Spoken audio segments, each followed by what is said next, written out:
আসসালামু আলাইকুম। Back to my channel লিপি কুকিং ব্লগ। তোমাদের মাঝে নিয়ে এসেছি নতুন একটা ব্লগ ভিডিও। আজকে যে ব্লগ ভিডিওটা নিয়ে এসেছি সেটা হচ্ছে নতুন একটা রেসিপি। আজকে যে রেসিপিটা নিয়ে এসেছি সেটা হচ্ছে মিষ্টি চাপা শুটকি দিয়ে মিষ্টি আলু বাগার। তো নতুন একটা রেসিপি। এই রেসিপিটা যদি তোমরা একবার বাসায় তৈরি করো, অনেক মজাদার রেসিপি বলি তোমাদের সাথে শেয়ার করার জন্য চলে এসেছি।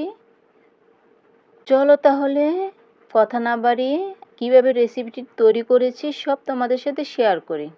এখানে আমি 5 পিস মিষ্টি আলু নিয়েছি। তো তোমরা তোমাদের পরিমাণ মতো মিষ্টি আলুগুলো নিয়ে নিবে।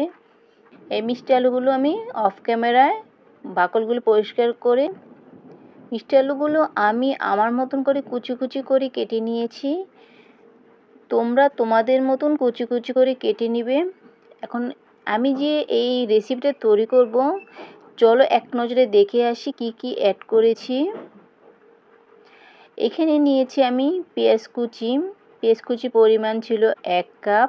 তার সাথে নিয়েছি আমি ধনেপাতা কুচি, পরিমাণ ছিল 1 কাপ। রসুন ছিল 4 থেকে 5টা বড় বড় কোয়া, কুচি কুচি করে কেটে নিয়েছি। তার সাথে নিয়েছি আমি কাঁচামরিচ মাঝখানে কাটা দিয়ে নিয়েছি। আর সবচেয়ে যে মেন সেটা হচ্ছে চাপা শুটকি। তো চাপা শুটকির পরিমাণ ছিল এখানে 2টা। আমি যে রেসিপিটা তৈরি করব, যে পরিমাণ মিষ্টি আলু নিয়েছি তার অনুযায়ী আমি 2টা চাপা শুটকি নিয়েছি। তোমরা যদি চাও আরও বেশি দিবে তাও দিতে পারো। ধনেপাতা কুচি, রসুন কুচি, কাঁচামরিচ, কাঁচা পেঁয়াজ কুচি ও চাপা শুটকি। তার সাথে নিয়েছি আমি লেবু পাতা।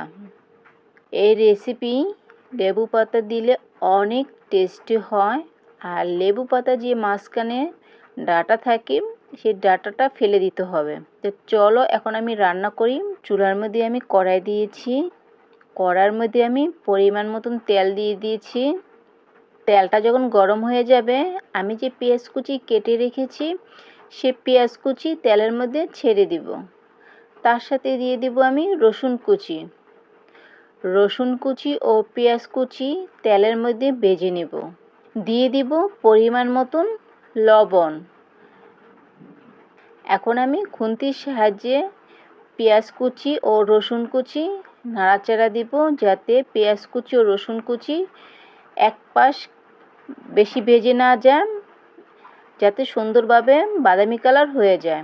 আর নাড়াচাড়া ঠিক মতো না দিলে বাদামি কালারটা সুন্দরভাবে হয় না, এক পাশে কালো হয়ে যায়।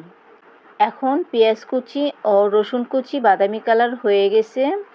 এখন আমি এখানে যে শুটকি ধুয়ে রেখেছি সেই শুটকি এখন আমি দিয়ে দিব। শুটকিটাকে তেলে ভেজে নেব। এখন দিয়ে দিব আমি কাঁচামরিচের পরিমাণ কমে দিয়েছি, কারণ এখানে আমি কাঁচামরিচের পেস্ট দিয়ে রান্না করব। আর এখানে কাঁচামরিচের পেস্ট দিয়েছি 4 চামচের আধা চামচ।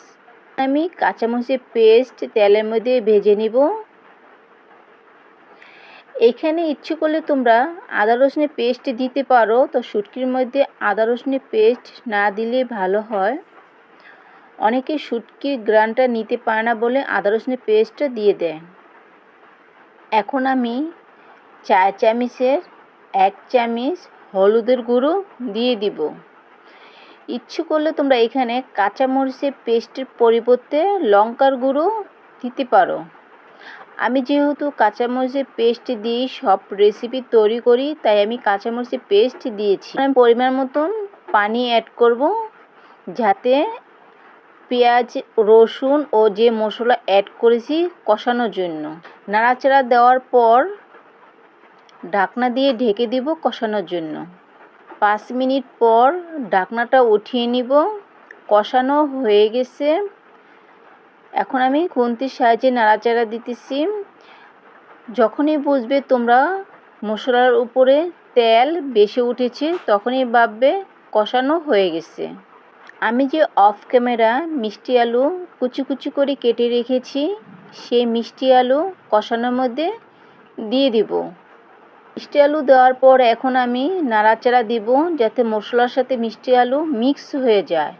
আর এই রেসিপিটা তৈরি করব একদম পানি ছাড়া, একদম ঝরঝরা হবে, পানি দিলে গলে যাবে। এখন আমি ঢাকনা দিয়ে ঢেকে দিব। এর মধ্যে চুলার আঁচটা একটু কমিয়ে দিতে হবে, তা না হলে নিচে লেগে যেতে পারে। কিছুক্ষণ পরে ঢাকনাটা উঠিয়ে নাড়াচাড়া দিব। যেহেতু এখানে আমি কোনো পানি অ্যাড করিনি, তাই আমাকে কিছুক্ষণ পর পর নাড়াচাড়া দিতে হবে। আবারও ঢাকনা দিয়ে ঢেকে দিব। ঢাকনাটা উঠিয়ে নিলাম। এই দেখো কালারটাও চেঞ্জ হয়ে গেছে। আগে ছিল সাদা কালার, যখনই ভাববে পুরোপুরি গোল্ডেন কালার চলে এসেছে তখনই ভাববে মিষ্টি আলুগুলো সিদ্ধ হয়ে যাচ্ছে। এখন আমি নাড়াচাড়ার সাহায্যে বাকিটুকু সিদ্ধ করে ফেলবো। এখানে আমি কোনো প্রকার পানি অ্যাড করিনি। কষানোটার মধ্যে ঝোল ছিল, সেই কষানো ঝোলের মাধ্যমেই আমি এই রেসিপিটা তৈরি করলাম। এখন আমি লেবু পাতা দিয়ে দিব। এরপর আমি ঢাকনা দিয়ে ঢেকে দিব। আবারও ঢাকনাটা উঠিয়ে আবারও নাড়াচাড়া দিব। রান্নাটাও কিন্তু পরিপূর্ণভাবে হয়ে যাচ্ছে। আর আলুগুলি তোমরা ইচ্ছে করলে খুন্তির সাহায্যে দেখে নিতে পারো সিদ্ধ হয়েছে কিনা, বা আঙুলে চাপ দিলেও বুঝতে পারবে। আমি এখন আঙুলে চাপ দিয়ে দেখতেছি সিদ্ধ হয়েছে কিনা। তো যেহেতু আঙুলে চাপ দেওয়ার পর আলু গলে গেছে, সেহেতু সিদ্ধ হয়ে গেছে। এই রেসিপিটা অনেক মজাদার, অনেক সুস্বাদু। গরম ভাতের সাথে যদি এই রেসিপিটা দাও, অনেকে পছন্দ করবে, ছোট বড় সবাই পছন্দ করবে। রান্নার শেষে তোমরা লবণটা টেস্ট করে নিতে পারো। যদি লবণের পরিমাণ কম হয়, তোমরা স্বাদ মতন লবণ দিয়ে দিতে পারো। আমার লবণের পরিমাণ কম ছিল বলে আমি দ্বিতীয়বার আবারও লবণ অ্যাড করেছি। লবণ দেওয়ার পর আমি কিছুক্ষণ নাড়াচাড়া দিব, যাতে লবণ প্রতিটা আলুর সাথে মিক্স হয়ে যায়। আর শুটকির রেসিপি সবাই পছন্দ করে। এখন আমি লাস্ট ফিনিশিংয়ে যে ধনেপাতা কেটে রেখেছিলাম, সেই ধনেপাতা দিয়ে দিব। ধনেপাতা দেওয়ার পর বেশিক্ষণ আমি আর চুলার মধ্যে রাখবো না। ধনেপাতা মিক্স করার পর আমি চুলা থেকে নামিয়ে ফেলবো। এই রেসিপিটা যখন তৈরি করবে একটা জিনিস খেয়াল রাখবে, কারণ মিষ্টি আলু থাকে সাদা। রান্না করার পর যখন দেখো যে মিষ্টি আলুটি গোল্ডেন কালার হয়ে গেছে, তখনই ভাববে পুরোপুরি কুক হয়ে গেছে। দেখতে কত সুন্দর লাগতেছে, অনেক লোভনীয় একটা রেসিপি। তোমরা বাসায় হলে একবার হলো ট্রাই করতে পারো। এখন প্লেটে আমি পরিবেশন করতেছি। যারা ভিডিওটি ধৈর্য সহকারে এই পর্যন্ত দেখতেছো তাদেরকে অসংখ্য ধন্যবাদ। আর যারা আমার ভিডিওটি নতুন দেখতেছো তারা অবশ্যই সাবস্ক্রাইব করে বেল বাটনটি অল করে রাখবে, যাতে নতুন নতুন ভিডিও আপলোড করার সাথে সাথে তোমাদের মাঝে চলে যায়। আমার রেসিপিটি কেমন হয়েছে কমেন্ট করে বলবে। আল্লাহ হাফেজ।